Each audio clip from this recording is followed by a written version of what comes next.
बिल्कुल नहीं मानता।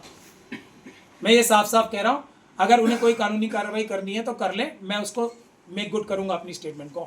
मैं आप लोगों को टाइम्स ऑफ इंडिया से ज्यादा ईमानदार, ज्यादा पत्रकार मानता हूं। मैं किसी भी टीवी चैनल को, जो मेन स्ट्रीम मीडिया के टीवी चैनल से सो कॉल्ड अपने आप को मेन स्ट्रीम कहे जाते हैं, ना उन्हें मैं मेन मानता हूं, ना मेन स्ट्रीम मीडिया मानता हूं। आप लोग हो मेन स्ट्रीम मीडिया, क्योंकि आप लोग सरकार के दबाव के खिलाफ काम कर रहे हैं। वो लोग तो चाटुकारिता कर रहे हैं। जिस टाइम्स ऑफ इंडिया को इतने सारे एडवर्टीजमेंट आते हो, मैं उसको बिल्कुल भी ईमानदार पत्रकारिता वाला मान ही नहीं सकता। सर्कुलेशन मार्केटिंग के माध्यम से बढ़ा लेने से कोई बड़ा जर्नलिस्ट नहीं बन जाता है, बड़ा पत्रक भी या न्यूज़पेपर नहीं बन जाता। उसके बावजूद भी मैं ये बात कह रहा हूं कि ये एक हिट जॉब भी हो सकती है। टाइम्स ऑफ इंडिया ये हिट जॉब भी कर सकता है। यहां तक मेरा दिमाग एकदम साफ है, क्लियर है, कर सकता है। तो जब कोलिजियम को ये सामने ये बात आ गई कि ऐसी न्यूज आ गई, उसके बाद कोलिजियम ने क्या किया, ये देखिए महत्वपूर्ण बात। टाइम्स ऑफ इंडिया ने इतनी डायरेक्ट खबर की है, ये देखिए मैं आपको दिखा रहा हूं, एकदम डायरेक्ट खबर की है, नाम लिख के की है। अब इसके दो आयाम बनते हैं ना सीधे सीधे। पहला, खबर सच्ची है तो तुरंत एक्शन होना चाहिए, और एक्शन क्या होना चाहिए, एफआईआर होनी चाहिए जज साहब के खिलाफ, जस्टिस वर्मा के खिलाफ। तुरंत कोलिजियम सिस्टम को परमिशन देनी चाहिए थी एफआईआर करने की, और इन्वेस्टिगेशन इसमें सीबीआई या कोई एजेंसी नहीं करेगी। इन्वेस्टिगेशन होनी चाहिए एक सिटिंग सुप्रीम कोर्ट के जज की निगरानी में। मगर यहां बात खत्म नहीं हो जाती, ट्रांसपेरेंसी होनी चाहिए इसमें पूरी तरीके से। और वो ट्रांसपेरेंसी एक ही तरीके से आ सकती है, और वो है कि जो इन्वेस्टिगेशन होगी उसकी वीडियोग्राफी होगी, ऑडियो वीडियोग्राफी होगी, और वो बिल्कुल सुरक्षित रखी जाएगी, ताकि कभी उसको किसी भी न्यायालय में टेस्ट स्टोन पे जो हमारा एडवर्सोरियल सिस्टम है ना, जो पक्ष विपक्ष का सिस्टम है, उसको टेस्ट किया जा सके कि ये इन्वेस्टिगेशन सही हुई है या किसी का पक्षपात करने हुई है। अब दूसरे स्टेप पे चलते हैं।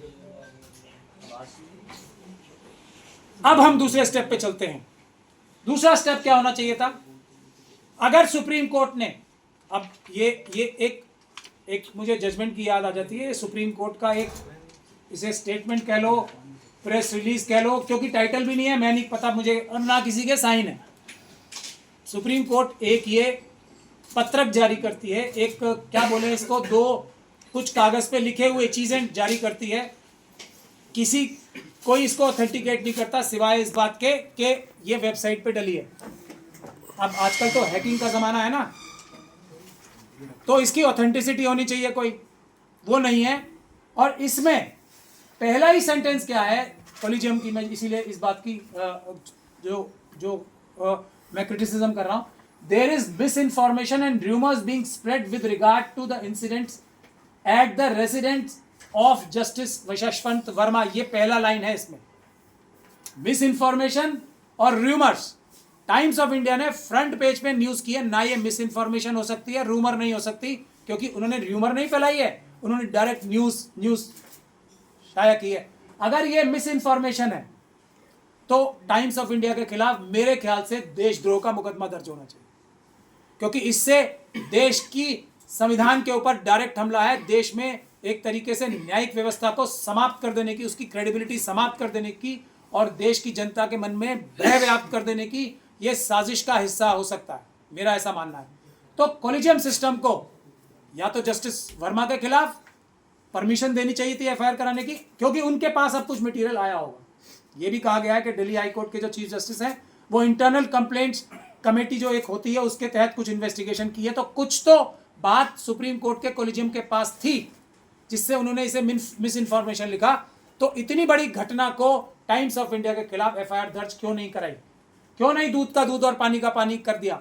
इससे शक पैदा होता है जस्टिस वर्मा के खिलाफ, और जस्टिस वर्मा और पूरे देश के पूरे न्यायिक सिस्टम पे, हमारे कोलिजियम पे शक पैदा होता है टाइम्स ऑफ इंडिया के खिलाफ एफआईआर ना कराने की वजह से। इससे यह साबित नजर आता है, ऐसी एक इमेज बनती है कि टाइम्स ऑफ इंडिया जो है उसकी बात में कहीं ना कहीं कुछ सच्चाई है। और इंसिडेंट का क्या मतलब है? इंसिडेंट ही था अगर वो तो सिर्फ आग लगी थी, आग लगना कौन सा इंसिडेंट होता है जिसके लिए कोलिजियम बैठेगी? अगर उससे कुछ ज्यादा है तो फिर क्या होना चाहिए? जो हमारी, और मैं भी कोई यहां बैठ के अपने ही खिलाफ नहीं बोल सकता कि मैं भी एक फरमान जारी कर दूं, जैसे उसके बाद साल्वे साहब, हाँ, जैसे साल्वे साहब वगैरह ने फरमान जारी कर दिया है अर्नब गोस्वामी जी के चैनल पे और सबसे पहले एनडीटीवी पे जाके फरमान ही जारी कर दिया है, मतलब ये भी गलत है। तो क्या इन्वेस्टिगेशन होनी चाहिए? पहली चीज, क्या वहां पे कैश मिला है या नहीं मिला है?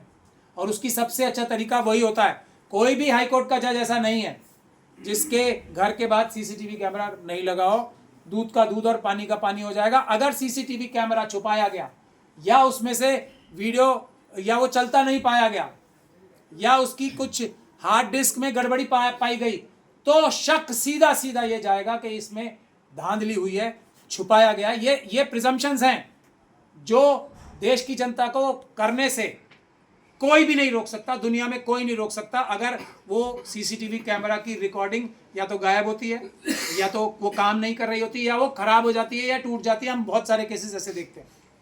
तो इससे सीधा सीधा शक जाएगा जस्टिस वर्मा के खिलाफ और कोलिजियम के भी खिलाफ। तो इसीलिए पहली चीज होनी चाहिए, ये मिला है या नहीं मिला है, क्या ये, दूसरी बात, क्या ये जस्टिस वर्मा का पैसा था या नहीं था? दूसरी बात, क्या किसी ने ये प्लांट किया था? क्या उनके ऊपर ये हिट जॉब भी हो सकती है? इन सब की इन्वेस्टिगेशन होनी चाहिए। क्या किसका पैसा था, इसकी भी इन्वेस्टिगेशन होनी चाहिए और फ्री एंड फेयर होनी चाहिए। अगर ऐसा नहीं, ये भी नहीं होना चाहिए कि इनको स्केपगोट बना दें। अब मैं अपनी जाती बात पे आ जाता हूं, मैं चाहे सही समझता हूं या गलत समझता हूं, मैं ये मानता हूं कि दिल्ली हाई कोर्ट में मुट्ठी भर ईमानदार जजेस हैं जो पूरी तरीके से ईमानदार कहे जा सकते हैं। तो उसमें से मैं जस्टिस वर्मा को भी एक मानता था और मेरी बहुत फजीयत हुई है पिछले 2-3 दिन में, क्योंकि हमारे लॉयर्स में डिस्कशन होते थे ना, मैं इनको ईमानदार जज बोलता था, आज भी समझता हूँ, क्योंकि किसी को भी बगैर ट्रायल के कंडेम कर देना मैं फिर गलती मानता हूँ। और जस्टिस वर्मा की तरफ से ये मैं बात बोल रहा हूँ कि जस्टिस वर्मा का कोई हितैषी है तो उसको एफआईआर टाइम्स ऑफ इंडिया के खिलाफ करानी चाहिए, दूध का दूध पानी का पानी करने के। तो मुझे ताने मिल रहे हैं कि ये ले लो अपने, इनको ईमानदार जज बोलते थे आप।